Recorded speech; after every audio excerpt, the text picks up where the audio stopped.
Hej og velkommen tilbage til en ny video, og velkommen tilbage til Amatør TV. Nok, kære venner, som I kan se, så har jeg ved at lave nogle elementer til min nye loop antenne, jeg vil gerne i gang med. Og som I kan se, så er der 2 på 65, den er delt der i midten.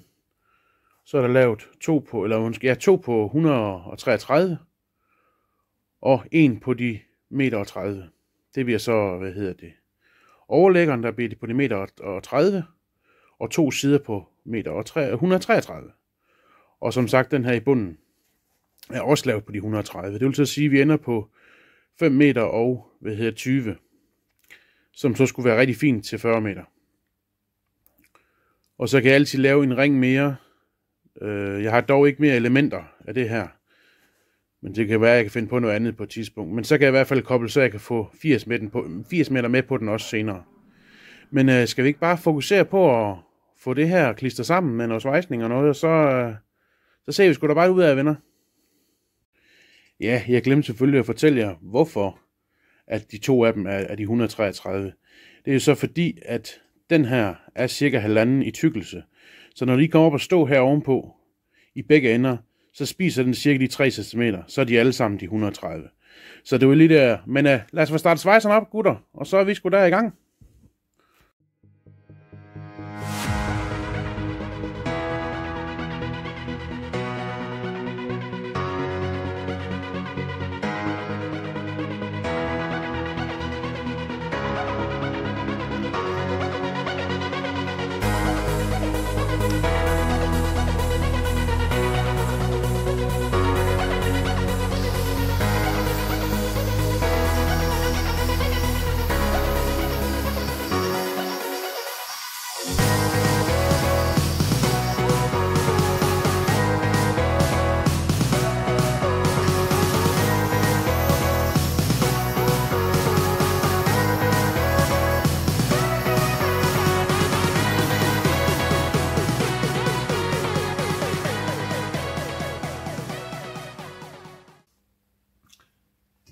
Jeg lovede, at skulle i gang med den her nye, loop-antenne. Og jeg har kigget, hvad jeg havde af stumper og så videre. Jeg har sådan et godt solid stykke alu her, som jeg så vil lave den store loop af. Og jeg er kommet frem til, at jeg vil,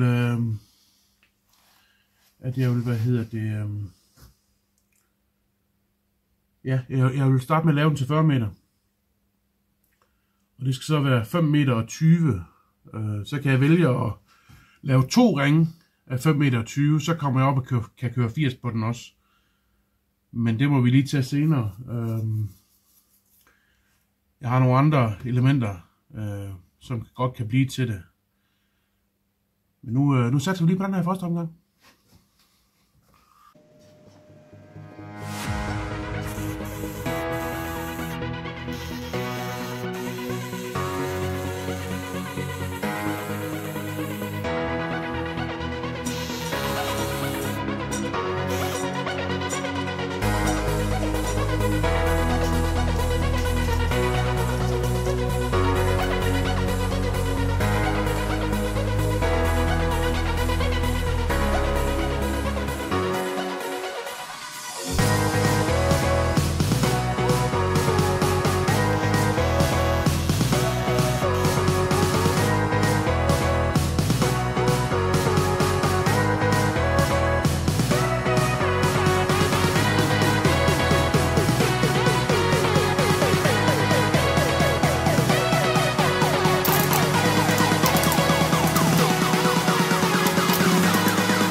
så missen.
Nå, jamen så er vi sprunget lidt frem til, at vi skal have prøvet at lave ringen. Og jeg sat og kigge lidt på de der, det hedder diameter og så videre.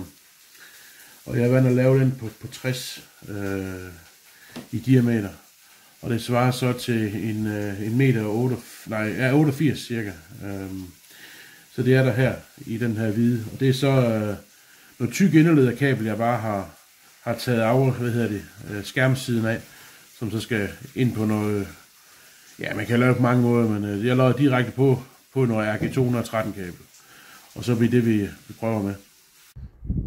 Nå, kære venner, så er vi sgu snart klar til nedtælling.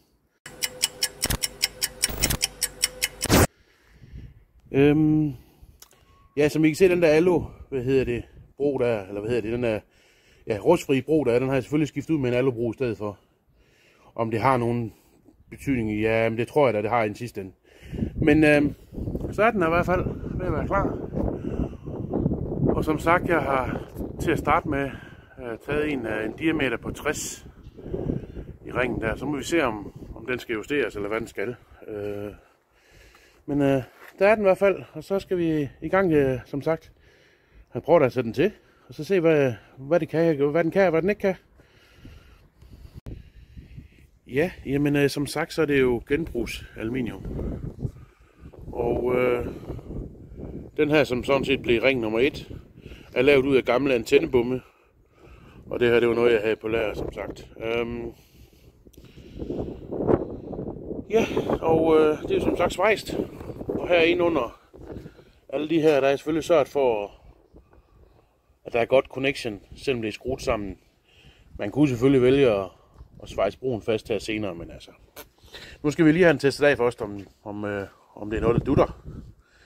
Så er det ikke bare det, vi kaster os ud i, venner? Så har jeg ved at tune den ind, og jeg starter lige her med 40 meter, og ja, den kører sgu. Udover at jeg synes, den er meget skarp, det vil så sige, altså fra den er tunet til den ikke er tunet, altså på drejekondensator, den er godt nok noget skarpere, end den var på den, jeg har til 20 meter. Det ved jeg så ikke, hvad det skyldes.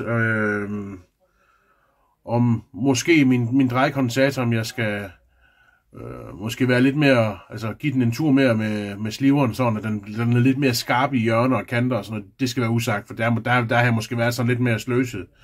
Men det kan da nå at laves om endnu. Jeg ved ikke, om det har en indflydelse. Men den er super, altså virkelig, virkelig skarp kurvemæssigt. Altså fra den er der, altså når jeg drejer ind til den ikke er der, den er sådan meget, meget, meget skarp. Men det kan være, at nogle af de andre, som har haft rodet med delta loops, eller undskyld, magnetisk loop, det kan være, at I kan forklare mig det.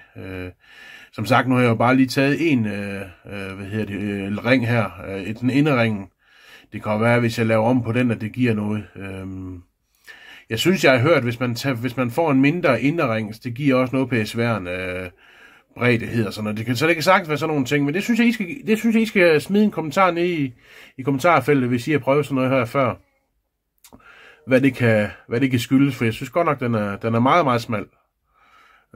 Også smallere end hvad den anden radio er, eller den anden antenne, jeg har lavet før.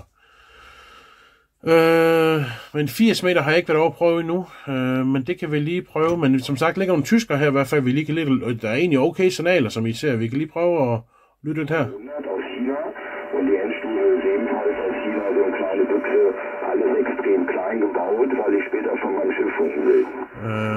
Nu kan vi prøve at rulle hen. Nu kan jeg se, der ligger nogle andre signaler her i hvert fald. Det kan jeg i hvert fald se.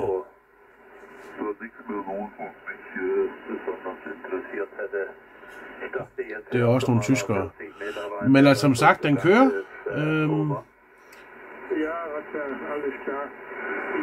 Nu har jeg som sagt drejet lidt på den. Nu kan jeg lige prøve at slå tuneren fra, for den brugte jeg lige før også. Nu prøver vi at dreje lidt væk fra dem her. Jeg tror, hvis der er et hul der. Det er slet ikke sikkert, den passer lige her. Jo, det gør den så. Jo, den er nærmest 0. Ja, det var så rent tilfældigt. Det må så være, fordi jeg har indstillet den der før, men som I ser ellers, så...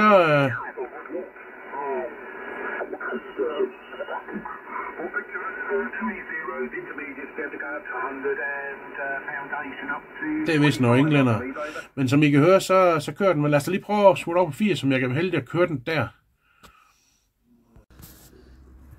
Ja, men eksempelvis som jeg sagde før med den her, der drejer rundt persillehakkeren herinde i.